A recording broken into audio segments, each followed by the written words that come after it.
आप देख रहे हैं इंडिया टीवी। आपके साथ मैं हूं मीनाक्षी जोशी। दोपहर के 3 बज रहे हैं। वक्त हो गया है राजधर्म का। 15 साल के बाद पश्चिम बंगाल में सत्ता परिवर्तन हुआ। बीजेपी को जनादेश मिला, ममता बनर्जी की विदाई हुई, लेकिन बंगाल में जो नहीं बदला है वो है बंगाल का रक्त चरित्र। 15 साल पहले भी बंगाल में चुनावी हिंसा होती थी और आज भी चुनावी हिंसा हो रही है। और इस बार बीजेपी के कार्यकर्ता ही नहीं, पश्चिम बंगाल का आम वोटर नहीं, बल्कि पश्चिम बंगाल के मुख्यमंत्री का चेहरा ममता बनर्जी को 2-2 बार हराने वाले शुभेंदु अधिकारी हैं जो टारगेट पर हैं। और ये मैं इसलिए कह रही हूं क्योंकि आज तक नेताओं को टारगेट किया जाता था, कभी उनके निजी सचिवों की हत्या की खबर नहीं आती थी। पोस्टपोल आपने ऐसी घटना पश्चिम बंगाल में भी नहीं सुनी होगी, लेकिन इस बार शुभेंदु अधिकारी के निजी सचिव चंद्रनाथ रथ की हत्या करके एक बड़े मैसेज को देने की कोशिश हुई है कि सरकार भले ही बीजेपी की बनने जा रही है, लेकिन बंगाल में एक सिंडिकेट काम कर रहा है। सवाल यह है कि क्या बदलाव बिना बदले के संभव नहीं है? सवाल यह भी कि क्या बदलाव की इस बात को याचना समझ लिया गया है? सवाल यह भी कि क्या शुभेंदु अधिकारी के सचिव को टारगेट करके बीजेपी की सत्ता को चुनौती दी जा रही है? इस पर हम करेंगे चर्चा। खास मेहमान हमारे साथ जुड़ेंगे। हमारे साथ स्टूडियो में सज्जन जी मौजूद हैं। बहुत स्वागत सर आपका। हमारे साथ वरिष्ठ पत्रकार रशीद किदवई जी जुड़ेंगे। हमारे साथ पूर्व कमल दत्ता जी जुड़ेंगे। लेकिन पहले ये पूरा घटनाक्रम आपके सामने रख देती हूँ। शुभेंदु अधिकारी जो कि मुख्यमंत्री फेस हैं, उनके पीए हैं चंद्रनाथ रथ। उनकी हत्या से जुड़ा हुआ एक नया सीसीटीवी फुटेज सामने आया है। यह सीसीटीवी फुटेज कल रात 10:08 का है, यानी कि चंद्रनाथ रथ की हत्या से कुछ मिनट पहले की यह तस्वीर है। सीसीटीवी फुटेज में सबसे पहले आप एक स्कॉर्पियो जाते हुए देख रहे हैं। इसी स्कॉर्पियो में चंद्रनाथ रथ ड्राइविंग सीट के बगल वाली सीट पर बैठे हुए थे। रात 10:08:46 का वो वक्त था जब चंद्रनाथ रथ की कार इस तस्वीर में आपको जाते हुए दिखाई दे रही है। और इसके ठीक 2 सेकंड के बाद, जरा इस तस्वीर को बड़ी स्क्रीन पर लेकर आ जाइए। इसके ठीक 2 सेकंड के बाद ये आपने स्कॉर्पियो कार देख ली। उस स्कॉर्पियो कार को फिर एक ओवरटेक कर रही है कार। जरा इसे बड़ी स्क्रीन पर लेकर आए। अब आप ये देख रहे हैं, पहले एक स्कॉर्पियो कार निकलती है, एक साइकिल वाला वहां से गुजरते हुए जा रहा है और फिर एक बाइक वाला आकर रुकता है कुछ ही देर में, और पुलिस इसे ही संदिग्ध हमलावर के तौर पर देख रही है। एक बाइक वाला दिखाई देता है, उसके साथ साथ फिर एक और बाइक वाला आता है। ये स्कॉर्पियो कार गुजरी, बहुत ध्यान से इस तस्वीर को देखिएगा। एक स्कूटी वाला वहां से गुजर रहा है, फिर एक ये बाइक वाला आया, उसके साथ साथ एक और बाइक वाला है। यही संदिग्ध हमलावर है पुलिस की नजर में। और उसके बाद फिर एक बाइक और तेजी से निकलते हुए जा रही है। और गली आप देख रहे हैं कि कोई बहुत चौड़ी गली नहीं है, एक सकरी सी गली है। और जैसे ही चंद्रनाथ रथ की गाड़ी आगे जाती है, एक कार उसे ब्लॉक करती है और उसके बाद हेलमेट पहने हुए 2 हमलावर चंद्रनाथ रथ पर ताबड़तोड़ गोलियों की बौछार कर देते हैं। वो तस्वीर भी मैं आपके सामने रखूंगी। इस हमले के तुरंत बाद की जो तस्वीर है, गाड़ी किस तरह से छलनी कर दी गई, चंद्रनाथ रथ को किस तरह से लहूलुहान कर दिया गया, ये तस्वीर एक और ये तस्वीर आप देखें। ड्राइवर चिल्ला रहा था, दनादन गोलियों की बौछार हो रही थी। चंद्रनाथ रथ को सोची समझी साजिश के तहत इस हत्या को अंजाम दिया गया, उनका कत्ल किया गया। और टाइम आप देख लें, कल 6 तारीख को रात 9:58 का ये सीसीटीवी फुटेज है। और तब चंद्रनाथ रथ जिंदा थे, इसी कार में सवार थे, तब तक गाड़ी पर हमला नहीं हुआ था। शुभेंदु अधिकारी ने अपने पीए की हत्या पर पहली बार खुलकर बयान दिया है। शुभेंदु अधिकारी ने कहा कि चंद्रनाथ रथ की हत्या साजिश के तहत हुई। अगर मैं भवानीपुर में चुनाव हार जाता तो चंद्रनाथ रथ की हत्या नहीं होती। रथ के शरीर में पिन पॉइंट लोकेशन पर गोली मारी गई है। ममता और उनका भतीजा बंगाल में अशांति फैलाने के लिए मीटिंग कर रहे हैं। आप सुने शुभेंदु अधिकारी को। कौन मर्डर किया, कैसे हुआ, ये तो जांच एजेंसी बताएगा, लेकिन मैं इसको खुलासा करना चाहता हूं। चंद्रकांत रथ को मर्डर करने के लिए एक ही वजह है, वो बीजेपी का शुभेंदु अधिकारी का एग्जीक्यूटिव असिस्टेंट है और शुभेंदु ने हाल ही जो चुनाव हुआ नतीजा आया, भवानीपुर में ममता बनर्जी को हराया, यही कारण हो सकता है। इसका कोई बात नहीं है। मैं उनका परिवार का साथ दूंगा और परिवार का जो डिमांड है तुरंत इसको जो किया है उनको हिरासत में लेकर चार्जशीट करके कॉन्विक्शन दिलाना, एक प्रक्रिया में भी मेरा जो जिम्मेदारी है मैं निभाने का काम करूंगा। पोस्टमार्टम आप करवा के आए, क्या कुछ पता चला है? पोस्टमार्टम डॉक्टर ने किया। डॉक्टर लोग ने बाहर आकर बोला उनका बॉडी से 4 बुलेट निकला। सब हार्ट जो है हमारी हार्ट का मैंने अगल बगल में जितना भी पैसेज है सबको टारगेटेड करके किया है और बहुत क्लोज मर्डर है, बहुत नजदीक से गोली किया है। और पूरा जैसे ओटी का पहले डॉक्टर ने पिन पॉइंट करता है ना, ये लोग भी पिन पॉइंट किया कहाँ गोली करने से उसको तुरंत मौत हो जाएगा, ये पूरा प्लान करके किया। ये बहुत स्पेशलिस्ट और खूंखार खूनी है, आतंकवादी है। शपथ में ली गृह मंत्री आज यहाँ पर आएंगे।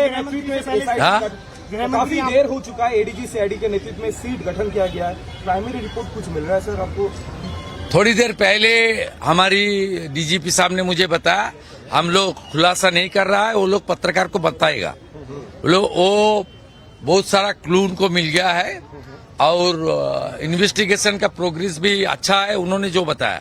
और जो मोटरसाइकिल को यूज किया वो मोटरसाइकिल जो प्लेस ऑफ ऑकरेंस वहां से 4 किलोमीटर के अंदर था, वो भी वो लोग बरामद कर। दादा, पानीहाटी में बीजेपी जो हाल फिलहाल में जो एमएलए बना है उनके लिए जो काम किया है उनके ऊपर बमबारी हुआ है। बारानगर के एमएलए जो जिनके लिए काम किया है उनके ऊपर बमबारी हुआ है। काफी जगह पे जो है ये एक अनरेस्ट करने का साजिश है पूरा बंगाल में।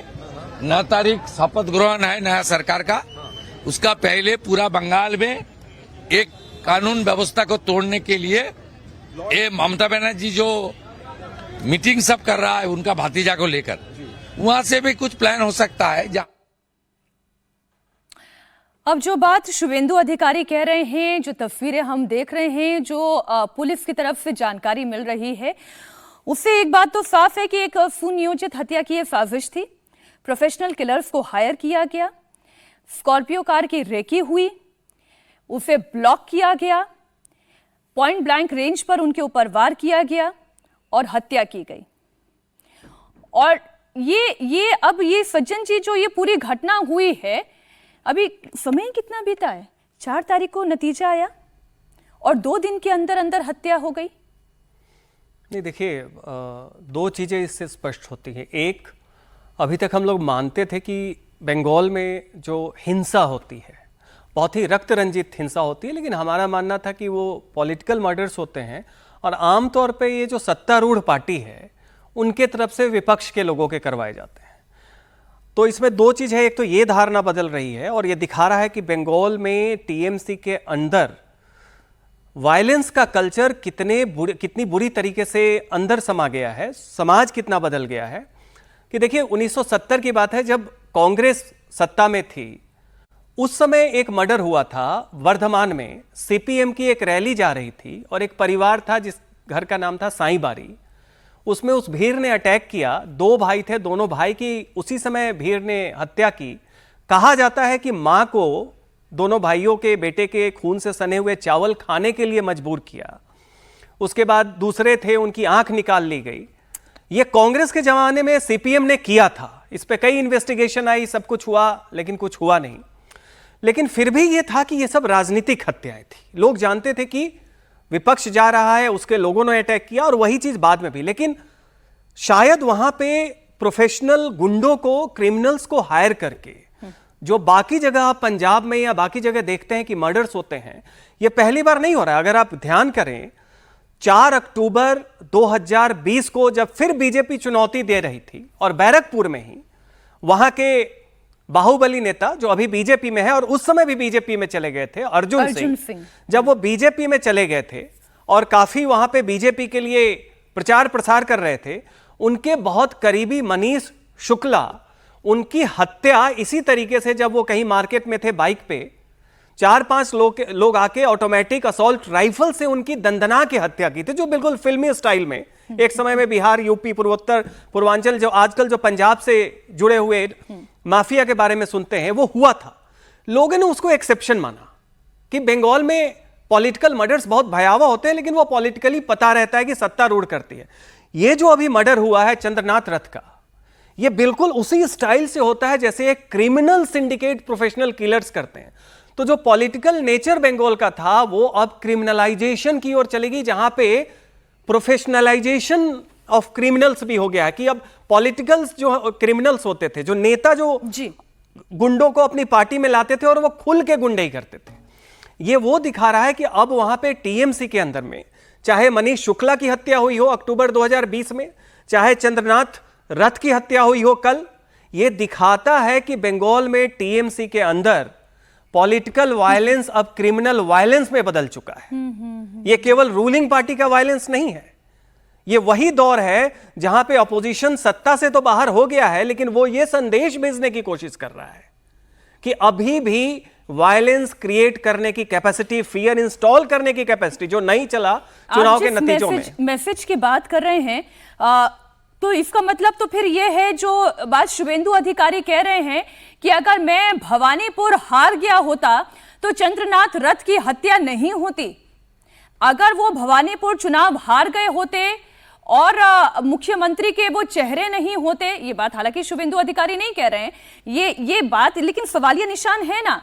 शुभेंदु अधिकारी इस वक्त सीएम फेज के फ्रंट रनर में हैं और एक मैसेज पूरे पश्चिम बंगाल में देने की कोशिश हुई है। एक वो व्यक्ति जो पश्चिम बंगाल में बहुत महत्वपूर्ण है, वो व्यक्ति जिसने फिटिंग सीएम को हरा दिया, वो व्यक्ति जो आने वाले समय में मुख्यमंत्री का चेहरा हो सकता है, उसका अपना क्लोज एसोसिएट भी सुरक्षित नहीं है। तो सरकार भले ही आपकी हो लेकिन सिस्टम हमारा काम करेगा, पुलिस भले ही सरकार की हो लेकिन गुंडई और गुंडा राज वहां पर काम करेगा। मैं इस पर रशीद जी और आपकी भी और फुरवो कमल जी भी हमारे साथ जुड़े हुए हैं, उनकी भी मैं राय लेना चाहती हूं, लेकिन एक तस्वीर आपको और दिखा दूं। चंद्रनाथ रथ की हत्या का एक और वीडियो सामने आया है और वीडियो में साफ साफ दिखाई दे रहा है कि स्कॉर्पियो की अगली सीट पर चंद्रनाथ रथ बैठे हुए हैं और उनकी बॉडी पर सीट बेल्ट भी लगा हुआ है। उनके कंधे पर, उनके सीने पर गोली लगी हुई है, शरीर से खून बह रहा है। रथ का मर्डर उनके घर से महज 150 मीटर की दूरी पर गोली मारकर हुआ है। सोचिए, कोई भी व्यक्ति सबसे ज्यादा सुरक्षित कहाँ होता है? वो अपने घर और घर के आसपास के इलाके में होता है, अपने मोहल्ले में सबसे सुरक्षित होता है। और इसलिए बहुत सोच समझकर इस हत्या को अंजाम दिया गया। उनके घर के पास, उनकी अपनी गाड़ी में, उनकी अपनी गली में। जैसी मर्डर की खबर मिली, आसपास के लोग मौके पर पहुंचे और देखा कि चंद्रनाथ रथ और उनके ड्राइवर की बॉडी से खून बहता चला जा रहा है। प्रत्यक्षदर्शियों ने यह दावा किया कि रथ की गाड़ी को रोकने के लिए हमलावरों ने पहले एक ऑल्टो कार का इस्तेमाल किया था, उसे ब्लॉक करने के लिए, और वारदात के बाद ऑल्टो कार को वहीं छोड़कर बाइक से फरार हो गए।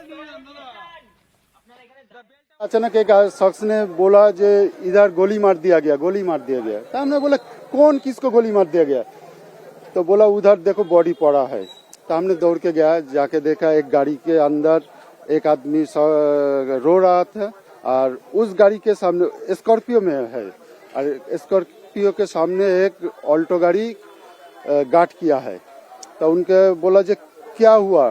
बोला गोली मार दिया गया। दरजा खोलने के बाद देखा 2 आदमी गाड़ी के एक सामने एक पीछे पड़ा है, उनके सीने से खून निकल रहा था और वो तभी होश था। हमने पुलिस को बुलाया, उसके बाद वही से 3 ठो कारतूस मिला है। इन्वेस्टिगेशन ऑफिसर आकर उनको बरामद किया है 3 ठो कारतूस, और उसके बाद पुलिस आया, फोर्स आया। अभी तो इन्वेस्टिगेशन चल रहा था। कोई बाइक पे सवार कोई लोग आए थे किधर?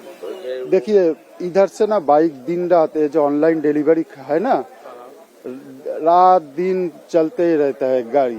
4-5 हजार गाड़ी दिन भर चलते रहते हैं। तो वो कार से एक कार जब बरामद हुआ जो किसी दावेदार नहीं है, तो कार में आया था, ये तो हमको लगता ही है। लेकिन वो भागा कैसे, मोटर बाइक से है या दूसरा कुछ, ये मुझे पता नहीं। अब इसी बयान को आधार बनाकर चंद्रनाथ रथ की जिस तरह से किलिंग हुई है, मेरे सहयोगी पवन नारा मेरे साथ जुड़े हुए हैं। पवन, ये समझने की बहुत ज़रूरत है कि चंद्रनाथ रथ कौन है। आप तो इतनी देर से शुभेंदु अधिकारी को फॉलो कर रहे हैं, उनके पॉलिटिकल मैनेजमेंट को देख रहे हैं, उनके प्रोसेस ऑफ वर्किंग देख रहे हैं। चंद्रनाथ रथ कितने इंपॉर्टेंट थे शुभेंदु अधिकारी के लिए? देखिए, शुभेंदु अधिकारी पिछले 5 साल से लीडर ऑफ ऑपोजिशन की भूमिका में थे और चंद्रनाथ उनके पीए थे। यानी उनका जितना भी जनसंपर्क होता था, चाहे वो नेताओं के साथ, चाहे उनकी पॉलिटिकल एंगेजमेंट्स हो, उन सबको मैनेज करना उन्हीं की जिम्मेदारी थी। इतना ही नहीं, भवानीपुर में जो चुनाव हो रहा था उसमें कौन कौन नेता आएंगे, क्या क्या आएंगे, कब कब शुभेंदु कहाँ किस नेता के साथ उपलब्ध होंगे, वो सब वही मैनेज कर रहे थे। बता दूं आपको कि वो चंडीपुर विधानसभा जो कि नंदीग्राम के बगल में है, वहां के रहने वाले हैं। उनका परिवार पहले से टीएमसी में है। खुद वो एयरफोर्स में सेवानिवृत्त होकर वापस आए थे, उसके बाद शुभेंदु अधिकारी के साथ थे। यानी शुभेंदु अधिकारी के लिए अगर बीजेपी के किसी नेता को या कार्यकर्ताओं को पहुंचना है तो वो संपर्क सूत्र थे। इसीलिए बहुत सारे कार्यकर्ता और विधायकों को हमने अस्पताल के सामने कल नम आंखों से देखा कि किस तरीके से चंद्रा बोलते थे जिन्हें, वो चंद्रा से उनका संपर्क था। और भवानीपुर के चुनाव को मैनेज करने के लिए ही वो अकेले मध्यग्राम के इस इलाके में जहां उनकी हत्या हुई है वहां रह रहे थे। उनका परिवार अभी भी चांडीपुर में ही रहता है। तो कुल मिलाकर वो बहुत महत्वपूर्ण थे और इसलिए ज्यादा नजरिया समझिए, अगर शुभेंदु अधिकारी तो किसी को संपर्क करना है तो वो उन्हीं के जरिए संपर्क करता था, केंद्र बिंदु था। उनकी हत्या मैं करना पवन जो आप समझा रहे हैं, अगर मैं उसी को आधार मानकर कहूं रशीद जी कि एक ऐसे व्यक्ति की हत्या की गई है जो सरकार बन जाने के बाद अगर शुभेंदु अधिकारी मुख्यमंत्री बनते हैं तो ऐसी परिस्थिति में आने के बाद चंद्रनाथ रथ कितने महत्वपूर्ण व्यक्ति होते। यूं कहूं कि दाया हाथ अगर थे वो शुभेंदु अधिकारी के लिए, तो ये कहना गलत नहीं होगा। और उनकी हत्या से एक मैसेज पश्चिम बंगाल में क्या देने की कोशिश हुई है कि आपका अपना दाया हाथ सुरक्षित नहीं है? जी मीनाक्षी, पहली बात तो ये कि बहुत ही ज्यादा ये भयानक और दुर्भाग्यपूर्ण बात है और इसमें बड़े सारी व्यवस्था के ऊपर प्रश्न चिन्ह उठता है। बात देखिए कही गई चुनाव के समय और चुनाव के बाद में भी कि पैरामिलिट्री फोर्सेस, सेंट्रल फोर्सेस वो तमाम वहां पर मौजूद रहेंगी, कोई भय का वातावरण नहीं है या भय का वातावरण को खत्म कर दिया जाएगा। लेकिन जो बीच में मीनाक्षी हमारा जो संविधान है उसमें जो ट्रांजिशन पीरियड होता है कि मतलब एक सरकार हार गई और नई दूसरी सरकार आ रही है, उसके बीच में जो सिस्टम है वो अपनी जगह रहता है। तो यहाँ पर तमाम लोगों की, इंटेलिजेंस के जो डिपार्टमेंट के लोग हैं, पुलिस के, और खासतौर से बहुत महत्वपूर्ण हो जाता है जैसा आप कह रही है कि जैसे मिस्टर रथ जो थे ये बहुत ज्यादा एक महत्वपूर्ण व्यक्ति हो गए थे क्योंकि उनके जो जिसके लिए वो काम करते थे वो मुख्यमंत्री पद का मेरे नजर में सबसे प्रबल दावेदार है। तो वो सुरक्षा व्यवस्था क्यों नहीं थी, किसी टाइप का कोई इंटेलिजेंस इनपुट था। और दूसरी बात मीनाक्षी, जो बहुत दुर्भाग्यपूर्ण बात है, इसको राजनीतिक चश्मे से नहीं देखना चाहिए, लेकिन जो हमारे यहाँ का जो कल्चर है कि 2020 में मैं आपके माध्यम से इंडिया टीवी वालों को बताना चाहूंगा 24 लोग मारे गए थे पोस्ट पोल वायलेंस में और 24 लोगों के मारे जाने पर में 1100 एफआईआर हुई थी और उसमें 9000 लोगों को नामजद किया गया था, चिन्हित किया गया था, बाई नेम उनका नाम हुआ था और सीबीआई को केस सौंपे गए थे। अब ये पिछले चुनाव में 2021 के चुनाव से लेकर के अब हम 26 में आ गए, उनको किसी को कोई सजा नहीं हुई, मेरे नॉलेज में नहीं है कि उनको सजा ही हुई। तो अगर जो पिछले 5 साल पहले जो चुनाव के बाद में जो हिंसा का वातावरण था और 24 लोगों की जान गंवाई गई, उसका अभी तक हम लोग उनको न्याय नहीं दिला पाए, तो उस सिस्टम के बारे में हम क्या कहेंगे? बात तो आप बिल्कुल ठीक कह रहे हैं कि ये कौन सा सिस्टम है। अबे बस थोड़ा सा आप इंतजार और करिए, मैं आपके पास आ रही हूँ। लेकिन उससे पहले दत्ता जी, ये जो चर्चा चली ना, जब मैं ये सवाल पूछती हूँ कि जब आपका अपना क्लोज एसोसिएट सुरक्षित नहीं है, अब ये तो नहीं हो सकता ना। अभी पनिहाटी का शुभेंदु अधिकारी से जो पत्रकार बंधु सवाल पूछ रहे थे वो ये कह रहे थे कि केवल आपके पीए का मर्डर नहीं हुआ, पानीहाटी में जो एमएलए बने उनके भी पीए के पीछे इस तरीके से हिंसा की खबर आई। तो ये जो टारगेट करके कि तुम भले ही सत्ता में आ जाओ लेकिन तुम्हारे से जुड़े हुए जितने महत्वपूर्ण व्यक्ति हैं अब वो हमारे निशाने पर आ गए हैं, ये तो डराने की, धमकाने की कोशिश है कि सरकार भले ही आप बना लो लेकिन यहां का गुंडा कल्चर अभी खत्म नहीं हुआ है। सही बात है मीनाक्षी जी। सबसे पहले तो चंद्रनाथ रथ के परिवार को मेरे तरफ से सहानुभूति है और चंद्रनाथ जी के लिए श्रद्धांजलि है। यहाँ पे बात यह आती है कि बंगाल में बेशक रक्त रंजित इतिहास रहा है और पॉलिटिकल वायलेंस को एक हथियार के तरह इस्तेमाल वाम फ्रंट ने शुरू की थी बंगाल में, और वाम फ्रंट के बाद ये कल्चर खत्म नहीं हुआ है। दीदी आई थी माँ माटी मानुष की परिवर्तन के स्लोगन लेके, पर ये और ज्यादा एग्रीवेट हो गया है ये पॉलिटिकल वायलेंस। कल की जो घटना है, मैं समझता हूँ कि कल की घटना एक संयोजित प्रायोजित वे में किया गया है। इसके पीछे जरूर कहीं ना कहीं पे किसी प्रोफेशनल किलर की हाथ लगती है, जिसको शायद फिरौती दी गई थी। और मेरे ख्याल से लगता है कि प्राइम ऑफिस जो समझ में आ रहा है मीडिया रिपोर्ट्स के माध्यम से कि अच्छी तरह से रेकी किया गया है उनके रूट का 2-3 दिन, और उसके बाद इस तरह का हादसा को अंजाम दिया गया है। बहुत सारे मीडिया रिपोर्ट्स ये भी कहता है कि शायद ऑस्ट्रेलियन पिस्तौल और एक बिल्कुल आप ठीक कह रहे हैं। इसलिए दत्ता जी आप रहे हमारे साथ, और जो हमारे सहयोगी हैं अभय पराशर एग्जैक्टली उसी क्राइम लोकेशन पर मौजूद हैं और उनकी एक पूरी रिपोर्ट है। मैं वो रिपोर्ट दिखाऊं उससे पहले, क्योंकि अभय पराशर खुद ही हमारे साथ जुड़े हुए हैं।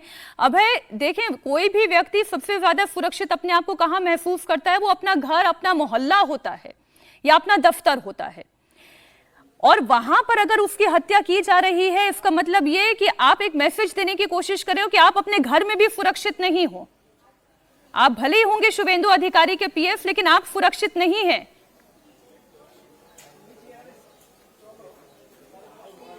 देखिए बिल्कुल मीनाक्षी, ना केवल ये मैसेज देने की कोशिश की गई है कि अपने इलाके के अंदर शुभेंदु अधिकारी के पीए सुरक्षित नहीं है, बल्कि चुनाव जीतने के बाद जिस तरीके से बीजेपी ने चुनाव जीता और शुभेंदु अधिकारी के पीए के ऊपर इस तरीके से घर के बाहर घात लगाकर हमला करना, इसका मैसेज ये है कि बहुत बड़ी हिंसा की साजिश जो है वो बंगाल के अंदर हो रही थी। और इसी गली की वो सीसीटीवी फुटेज जो है मीनाक्षी आपने दिखाई, बहुत कंजेस्टेड गली है, कहीं बाहर गाड़ी को फॉलो नहीं किया गया। इस इलाके के अंदर बिल्कुल यहां से 150-200 कदम पर सोसाइटी है जिस अपार्टमेंट में रहते हैं, और वहां से महज थोड़ी दूर पहले जहां पर अभी आपको ये कांच के टुकड़े नजर आ रहे हैं, ये उसी स्कॉर्पियो गाड़ी के कांच के टुकड़े हैं। यहां पर बाकायदा एक गाड़ी उनको पहले रोकती है और उस गाड़ी की जो नंबर प्लेट है, जो चेसिस नंबर है, वो उसके अंदर फर्जी पाए जाते हैं।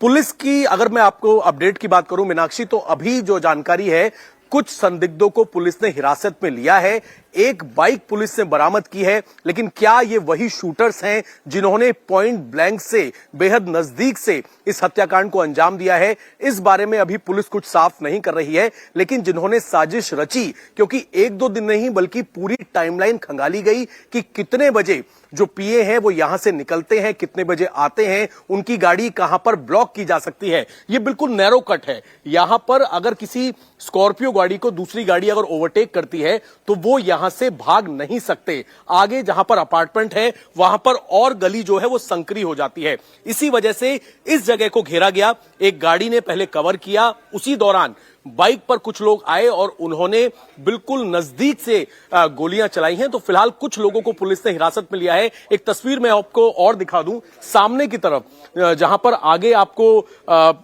फिलहाल पुलिस ने यहां पर बैरिकेडिंग आगे कर रखी है, वहां पर एसआईटी की टीम अभी भी मौजूद है। इस इलाके के कई सीसीटीवी फुटेज, क्योंकि जो सीसीटीवी फुटेज सामने आई है उसमें यह जरूर दिखाई दे रहा है कि बाइक सवार निकल रहे हैं, गाड़ी आ रही है, लेकिन और ज्यादा जो आरोपी हैं जिन्होंने इस हत्याकांड को अंजाम दिया है उनके चेहरे और ज्यादा क्लियर हो सके, इसीलिए एसआईटी की टीम लगातार यहां पर और फुटेज खंगाल रही है। कुछ संदिग्धों को लेकर अब से थोड़ी देर पहले टीम जो एसआईटी की टीम है वो थाने से निकली थी। पूछताछ लगातार जारी है, लेकिन जो शूटर्स हैं जिन्होंने इस वारदात को अंजाम दिया वो अभी गिरफ्त से बाहर हैं। लेकिन साजिश रचने वाले, रेकी करने वाले कुछ लोग इस वक्त पुलिस की हिरासत में है, जिनसे लगातार पूछताछ की जा रही है। अभय आप रहे हमारे साथ। हम चंद्रनाथ रथ के बारे में बात कर रहे हैं, और ऐसा तो नहीं है कि कोई वो एक पॉलिटिशियन है या कोई पब्लिक फिगर है, वो शुभेंदु अधिकारी के एक एसोसिएट के तौर पर काम कर रहे थे। अर्जुन सिंह का एक बयान आपको सुनाना इसलिए जरूरी हो जाता है कि अर्जुन सिंह ये कहते हैं ये पॉलिटिकल किलिंग है, ऐसा उनका मानना है, और टीएमसी ये पॉलिटिकल किलिंग करा रही है। और उसके पीछे कारण अर्जुन सिंह ये कह रहे हैं, वो तो सीधा सीधा आरोप लगा रहे हैं अभिषेक बैनर्जी पर। वो ये कह रहे हैं कि अभिषेक बैनर्जी को आप कम मत समझिए, ये हार वो पचा नहीं पा रहे हैं। वो अभिषेक बनर्जी पर आरोप लगाते हुए कह रहे हैं कि एक व्यक्ति ने उन्हें थप्पड़ मार दिया था, तो उसके बाद उन्होंने बदला लेने के लिए इंतजार किया, और इंतजार ऐसा कि 7 साल के बाद जब उन्हें मौका मिला तो उन्होंने उस व्यक्ति को पिसवा कर मार डाला। तो ये जो तस्वीर भी आप देख रहे हैं, ये तो जिस तरीके की हिंसक घटना सामने आई है उसके बाद प्रोटेस्ट का दौर भी शुरू हो गया है। लेकिन ये जो अर्जुन सिंह कह रहे हैं, मैं जरा बयान सुना ही देती हूँ आपको और उसके बाद करते हैं इस पर चर्चा।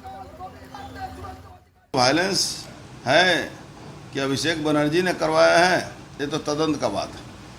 ये पोस्ट पोल वायलेंस नहीं, ये प्लानिंग मर्डर है। एकदम कोई बढ़िया शार्प शूटर को देकर एजेंसी द्वारा ट्रेंड किया हुआ कोई शार्प शूटर है। और अभिषेक बनर्जी का तो कुछ पुलिस अधिकारी है सब जो यही काम करता है। अभिषेक बनर्जी पर जो एक वो पागल एक बार स्टेज पर एक थप्पड़ चलाया था, उसको 7 बरस के बाद अभिषेक बनर्जी ने ट्रक से चपवा के मार दिया था। तो वो सब पता है। किशन जी से वो सामने रख के ममता बनर्जी सरकार में किशन जी को इन लोगों ने गोली मारवा दी। तो ये अभिषेक बनर्जी का करिस्तानी है, वो हजम नहीं कर पा रहा है कि उसकी सरकार नहीं है, इसलिए तदंत होने दीजिए, वही गिरफ्तार होगा। अब सज्जन जी, ये जो बात अभी कह रहे हैं अर्जुन सिंह, आपने बताया कि इनके भी अपने क्लोज एसोसिएट की ऐसे ही हत्या की गई थी, तो ये तो सीधा अभिषेक बनर्जी को टारगेट कर रहे हैं। देखिए, कुछ चीज़ें स्पष्ट हैं। पहली बात तो ये कि ये हत्या राजनीतिक हत्या है। चंद्रनाथ रथ जो थे वो लो हैंगिंग फ्रूट थे, क्योंकि शुभेंदु अधिकारी को जेड सिक्योरिटी मिला हुआ है, जेड प्लस नहीं जेड सिक्योरिटी मिला हुआ है। तो इसलिए वहाँ तक पहुँचने के लिए जिस तरह की एक्सपर्टीज और ये सब चाहिए वो शायद काफ़ी मुश्किल होती। तो उसमें एक सिंबोलिज्म जाता है कि भाई शुभेंदु जब अपने पीए को ही नहीं बचा पा रहे हैं, तो कल के डेट में वो जो भय से भरोसा की नैरेटिव की बात चल रही थी, उसको एक तरीके से क्रैक करने के लिए चैलेंज ही किया जा रहा है। और क्या किया जा रहा है कि भाई किस भरोसे की बात आप कर रहे हैं, आपका अपना पीए सुरक्षित नहीं है। ऐसी स्थिति में देखिए, बंगाल के साथ बड़ा दुर्भाग्यपूर्ण है कि अभी तक जो रक्त रंजित इतिहास रहा है वहां की राजनीति में, सीपीएम के दौर से क्या, उस समय कांग्रेस में सिद्धार्थ शंकर रे थे तो उस समय भी चला था नक्सल आंदोलन के प्रत्युत्तर में, और उधर से कम्युनिस्ट पार्टी और तमाम लोगों का। लेकिन अभी तक सबसे जो नई पहलू इसमें आ रही है कि अभी तक हम लोग बंगाल के पॉलिटिकल मर्डर्स और पॉलिटिकल वायलेंस को पॉलिटिकल पार्टीज प्रायोजित वो समझ में आता था, उसमें उसके एमएलए मंत्री वो नामजद भी होते थे, पता होता था कि ये अभियुक्त है, ये अभियुक्त है, तो आपको बिल्कुल सामने पता होता था। अब ये क्या लग रहा है कि पिछले कुछ एक सालों में, कम से कम 5-10 सालों में, अर्जुन सिंह के जो सबसे करीबी मनीष शुक्ला की हत्या हुई थी, वो तो बिल्कुल वो जो फिल्मों में आप दिखाते हैं कि रेकी करके पता करके फिर इतनी गोलियां उन्हें मारी गई थी और सरेआम बाजार में, वो बंगाल के कल्चर के लिए वो थोड़ा नया था। तो ये दिखाता है कि पॉलिटिकल मर्डर्स में एक प्रोफेशनल क्रिमिनल्स का इन्वॉल्वमेंट भी बंगाल में आ चुका है।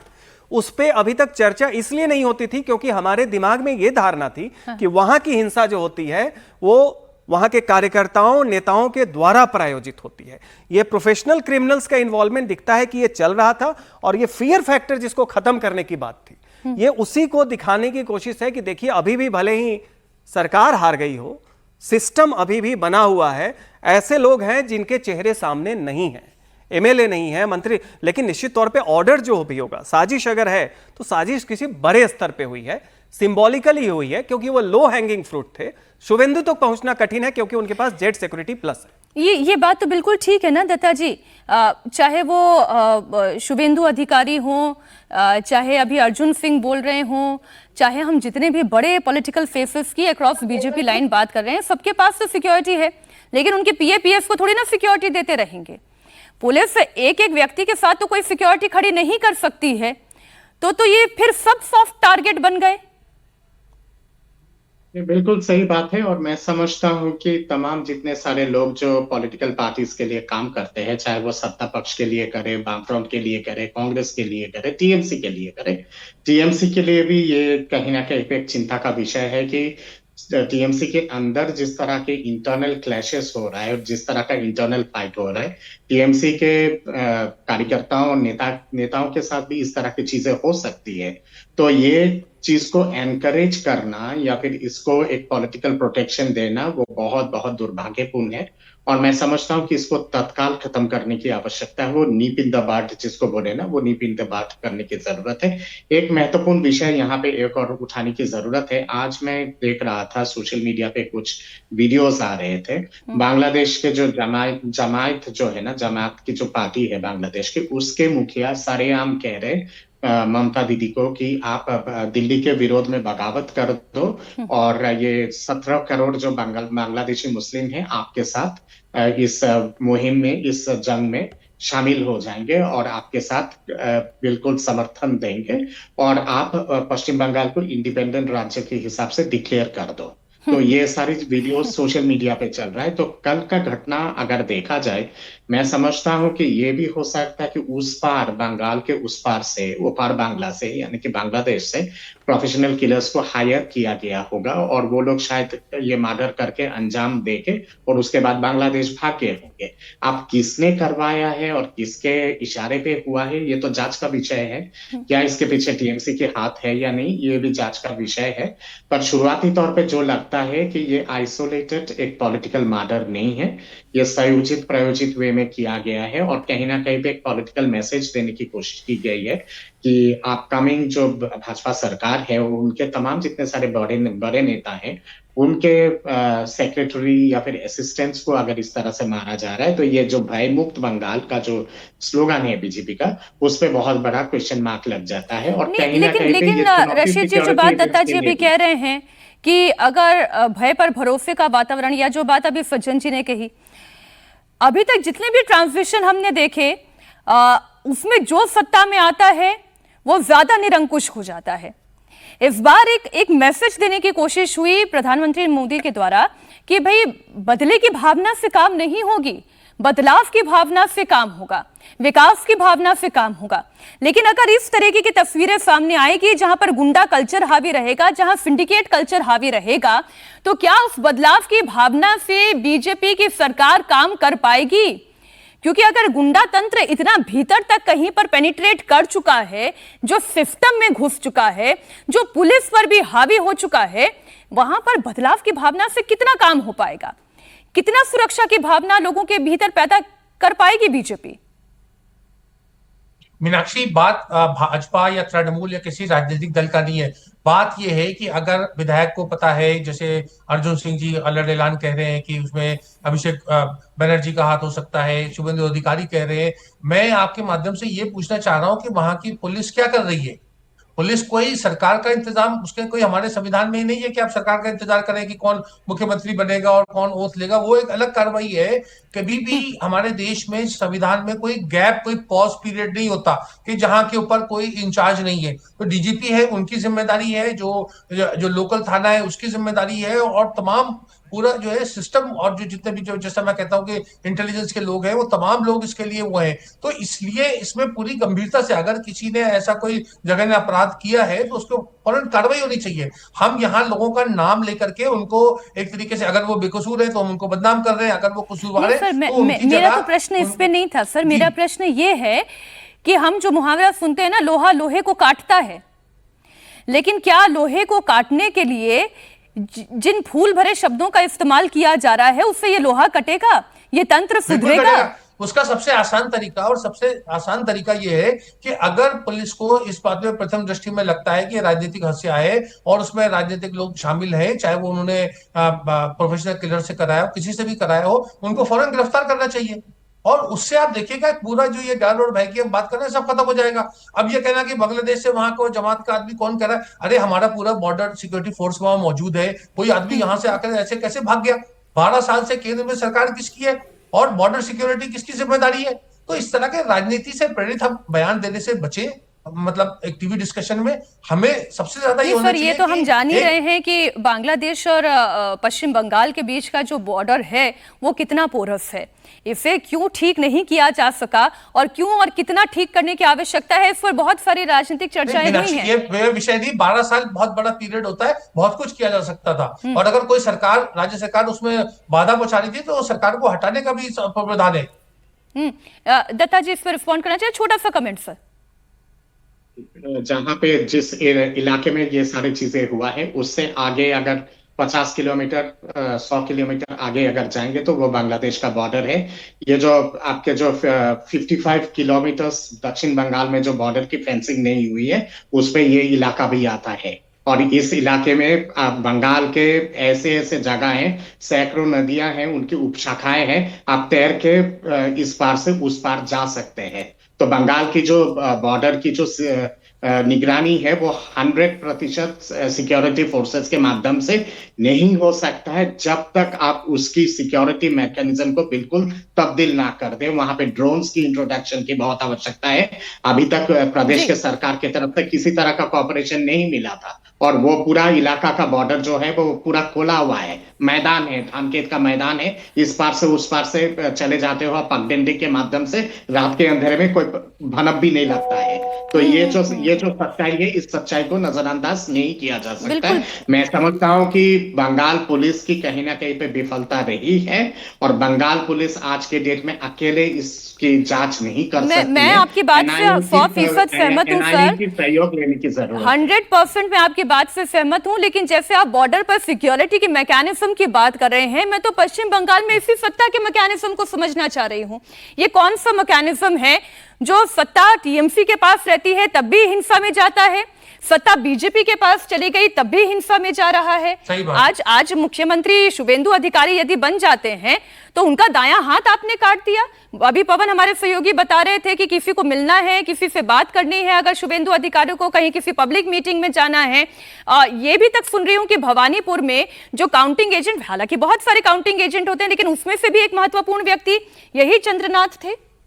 बिल्कुल, देखिए रशीद जी की बात सही है कि चुनाव के बाद ऐसा लगता है कि थोड़ी कॉम्प्लेसेंसी हो गई थी। जिस तरह की तत्परता सुरक्षा बलों ने दिखाई चुनाव में और जिस तरीके से हिंसा मुक्त चुनाव हुआ और चुनाव के बाद भी जिस तरीके से हिंसा की वारदातें पहले की तुलना में बहुत ही नॉमिनल रह गई थी, उसमें ऐसा लगता है कि शायद सिक्योरिटी फोर्सेस भी थोड़ी कॉम्प्लेसेंट हो गई थी, थोड़ी क्या कहते हैं, मान के चल रही थी कि शायद एक बदलाव हुआ है तो नहीं होगा।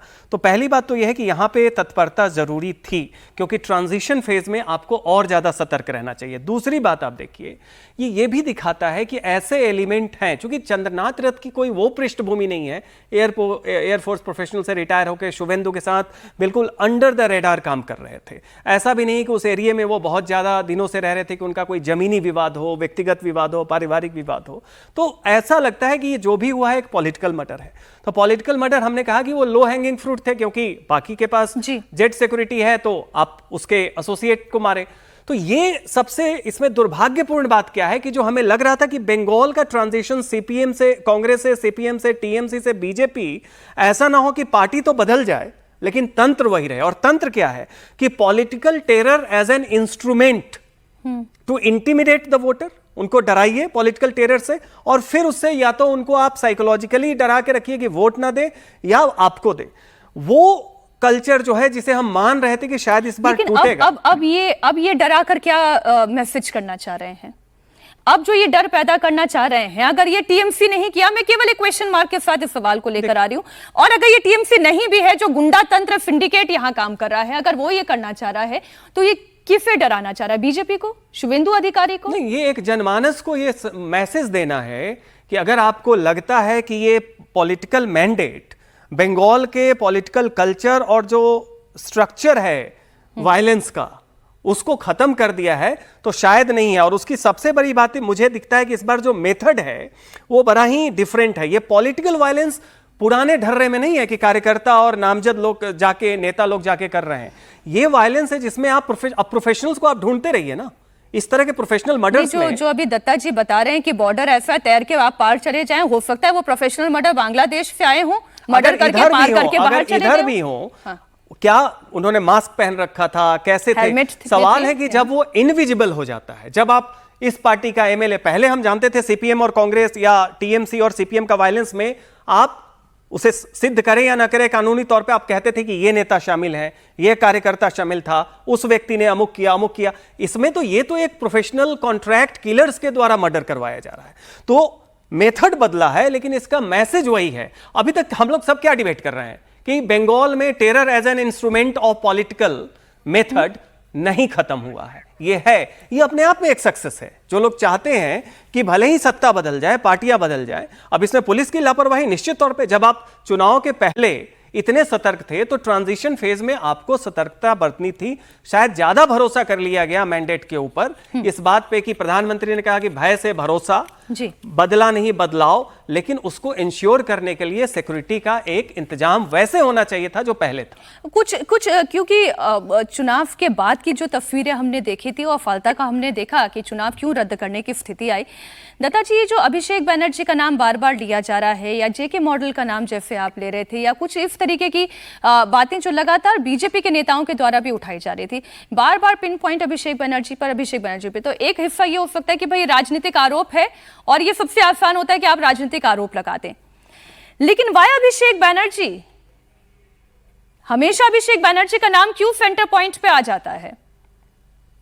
इसलिए क्योंकि अभिषेक बनर्जी का खुद का बयानबाजी इस तरह का चीजें है जो वो कहीं ना कहीं पे आग में पाउडर डालने का काम करते हैं। उन्होंने तो खुद ही कहा था कि 4 तारीख के बाद रविंद्र संगीत पे डीजे बजाएंगे। अब डीजे बजाने का मतलब क्या होता है, और वो भी रविंद्र संगीत के साथ, ये समझ में आता है चीजें।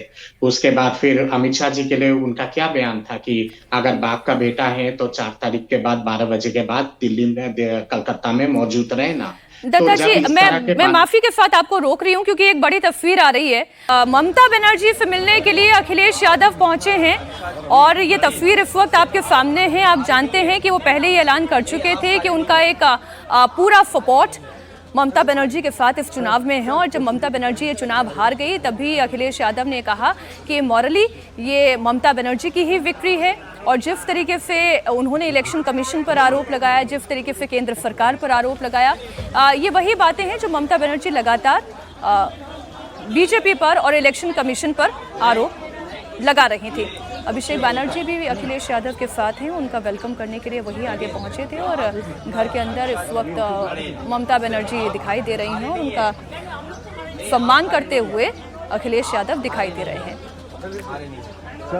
देखिए, विपक्ष की भी पॉलिटिक्स को यदि आप देखिएगा तो बहुत कुछ इस जीत पर, विपक्ष की जीत पर निर्भर थी, लेकिन वो जीत तो नहीं हो पाई। विपक्ष की पॉलिटिक्स को एक बहुत बड़ा झटका लगा है पश्चिम बंगाल के नतीजे आने के बाद। तो पहले तो इसी तस्वीर पर मैं रशीद किदवई जी एक बार आपका कमेंट ले लूं, फिर मैं दत्ता जी वापस आपके पास आ रही हूं। तो विपक्ष की राजनीति को एक बड़ा धक्का लगा, इसमें तो कोई दो राय नहीं है।